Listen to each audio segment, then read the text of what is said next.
siklus gimana nih Om? Kalau aku ngelihat dari point of technicalnya emas ini kan, aku ngelihatnya ini ada siklus berulang. Namanya siklus itu kan bisa dipelajari ya, berulang, baik itu tahunan atau siklus kayak majornya kayak 3-5 tahunan, 10 tahun.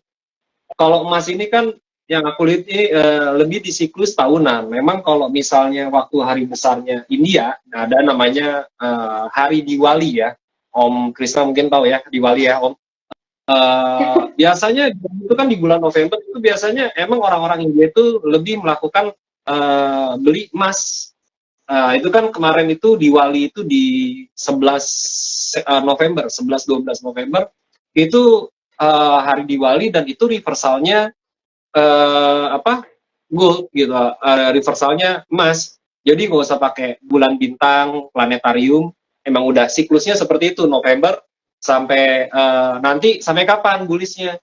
Yaitu sampai Xinjia, sampai Imlek. Biasanya emas akan seperti itu. Itu siklus tahunan sama aja kayak di IHSG kalau pengen beli blue chip kayak perbankan belinya IHSG-nya pas lagi drop. Misalnya kayak bulan apa? Ya bulan November kemarin kan lagi jatuh-jatuhnya kayak kemarin apa sih untuk ini perbankan beli apa banking kayak BCA, BRI, BNI, ya di siklus gitu. Nah ini sampai kapan emas? Ya nanti sampai Imlek, Imleknya atau Sincianya bulan apa, tanggal berapa. Nah itu biasanya udah mulai ada aksi-aksi profit taking, mulai ada yang uh, counter sell, seperti itu gitu ya. Jadi terusnya nggak cuma komoditas, aku juga nih lagi merhatiin komoditas emasnya, selain emas, tapi ada juga komoditas emas hitam, yaitu oil. Nah, kalau teman-teman lihat, oh oil kan lagi bearish kayak gini. Enggak, winter demand-nya biasanya lebih besar.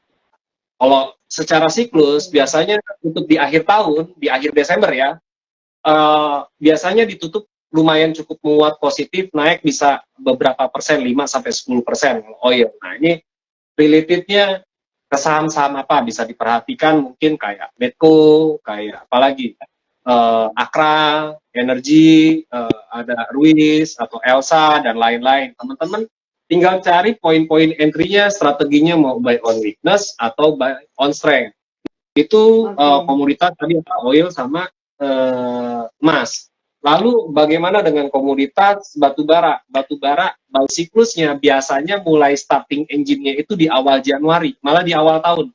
Kok kenapa lagging? Biasanya oilnya dulu. Kalau oilnya udah bergerak naiknya cukup. Sekarang kan oil ini bergerak di level 72,9 ya. 72,9 atau 73. Dengan resist terdekatnya ini ada di 79 atau 78 dan ini ada pola pembentukan double bottom ini ya kalau di oil. Jadi kalau dia break di 79-nya, nah menutup kemungkinan dia akan lari 85 sampai 89. Bisa ke 100 nggak? Kalau nggak ada perang kayaknya nggak ada ya. Yang kalau kemarin itu kan yang bikin 100 itu kan perang Ukraina sama Rusia. Kan ada perang Hamas sama Israel. Kalau Hamas Israel itu siklusnya udah bisa kebaca. Contohnya kayak bulan puasa, biasanya selalu ada perang tuh Israel sama Hamas dan itu nggak pernah lebih dari 1 bulan. Udah ada gencatan senjata. Jadi supply disruption-nya tuh nggak sebesar seperti Ukraine sama Rusia gitu. Itu besar banget impact-nya. Timur Tengah temporari ya, cuman beberapa minggu habis itu gencatan senjata. Nah, sekarang kan udah mulai gencatan senjatanya udah mulai ini. Tapi demand terhadap oil baik itu Eropa, Asia di jelang winter akan lebih tinggi dibanding sebelumnya gitu Mbak Sarah. Terusnya kalau batu bara sendiri biasanya kalau lagi bulan Desember kan ya salju memang udah mulai turun. Tapi yang mulai dingin-dinginnya itu setelah tanggal 25 Desember kayak sampai awal tahun baru Januari.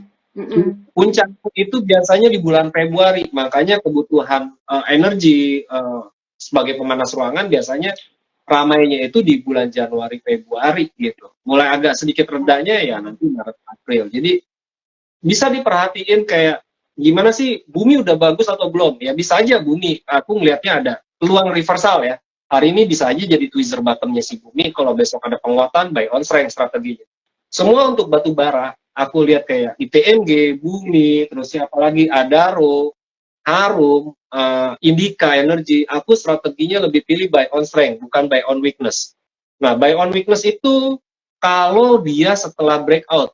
Breakout biasanya dia ada retrace, ada apa? Ada koreksi sehat.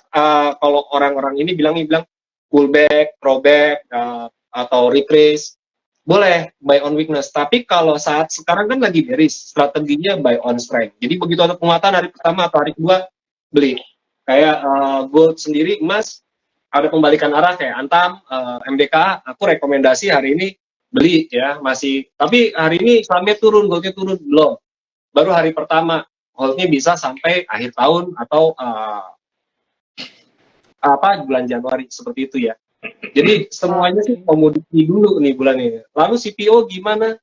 CPO kayaknya belum ada sinyal breakout dari triangle sama ininya. Jadi CPO masih trading pendek masih oke gitu ya. Untuk nikel bagaimana? Nah, nikel nih yang jadi PR ya. Orang pada seneng banget sama Inco katanya mau divestasi ya si Vale, terusnya BUMN pengen 14%. Cuman aku ngelihat infonya sendiri, ya tadi kan Bang Krista bilang sebenarnya ISG ini yang mempengaruhi ini adalah aliran dana gitu. Nah, aliran dananya ini belum ada di Inco gitu ya. Malah aliran dana kemarin hari Jumat itu yang terbesar itu di Astra Indonesia. Kalau di ini harusnya sih wave ending diagonalnya, kalau teknikalnya sih udah selesai. Jadi bisa lakukan buy on weakness untuk di Astra. Tapi kalau untuk itu kan bukan komoditas ya, lebih di otomotif. Terusnya hari ini ada rebound kalau nggak salah di Unity Tractor, itu cukup menarik juga diperhatiin Unity Tractor. Tadi aku di tempat live tradingku, aku call buy Unity Tractor sih gitu, Mbak Sarah. Oke. Kebetulan hari juga UNTR juga naik, iya. Ya? Ya, kebetulan hari ini juga UNTR juga naik ya, Om. Iya, benar. Sampai akhir tahun masih banyak yang menarik lah saham-saham, khususnya indeks 80 ya. Aku pakai benchmarknya indeks 80 biar nggak terlalu melebar. Tapi kalau ada teman-teman audience tanya, boleh nanti kita share by chart ya. Poin-poin exit risk-nya di berapa. Oke. Thank you Om Kus sama Om Kris. Nah, kita sudah nge-live selama 20 menit kurang lebih. Tadi adalah openingnya udah keren banget dari tadi Om Kris. Nah, bilang kalau misalnya IHSG itu yang penting itu ada aliran dananya. Tapi kalau misalnya Om Kus bilang juga ada beberapa saham selain mungkin saham-saham emas, tapi kalian juga bisa melirik saham-saham oil atau enggak energi untuk kedepannya. Nah, mungkin kalian kalau mau tahu stock pick apa aja, saham-saham pilihan apa aja dari Lotus Sekuritas, kalian juga bisa langsung stay tune aja di Instagramnya Lotus Sekuritas ya Om. Nah, hari ini aku mau buka dulu nih Om, sesi Ask Me Anything teman-teman. Nah, hari ini udah banyak banget yang tanya-tanya. Aku mau bacain dulu pertanyaan yang dari tadi ini ya, dari Kak Raihan26. Dia bilang dari tadi, Kak bahas Goto dong, gimana sih prospeknya ke depan, terutama untuk isu joint venture yang dengan TikTok dan target EBITDA-nya ini yang positif di kuartal 4. Kira-kira Goto masih menarik deh nih kalau dari sisi fundamentalnya. Mungkin Om Krisna dulu. Om Kris, silahkan. Ya, itu kan sentimen ya. Jadi wacana bakal masuknya TikTok, ya kan? TikTok katanya mau join ke Goto, juga katanya mau join sama Instagram segala gitu kan, saya juga nggak ngerti. Jadi itu kan semuanya sentimen. Sentimen itu berarti yang mempengaruhi pergerakan jangka pendek. Dan kita lihat waktu berita ini pertama kali keluar, itu kan sudah beberapa hari ya. Saya agak lupa persisnya kapan ya. Itu kan Goto memang naik terus ya. Goto naik terus. Dan artinya, maksud saya artinya berita itu memang sudah mempengaruhi sentimen, sudah mempengaruhi secara positif kepada sentimennya Goto. Tapi nanti dalam jangka panjang, pergerakan Goto tetap akan akan dipengaruhi oleh fundamentalnya. Jadi kan sebelum ada berita TikTok ini, Goto itu kan naik dari harga terendahnya 56, itu kan naik terus ya. Itu sentimen yang mempengaruhi adalah ekspektasi membaiknya atau mulai profitnya Gotoh di kuartal keempat tahun ini, yang mana itu sudah diindikasikan oleh CEO-nya Pak Patrick Waluyo ya, bahwa Gotoh bisa profit akhir tahun ini. Meskipun profitnya itu bukan di bottom line ya, bukan di net profit, tapi profitnya tuh di operasional gitu, di laba usaha.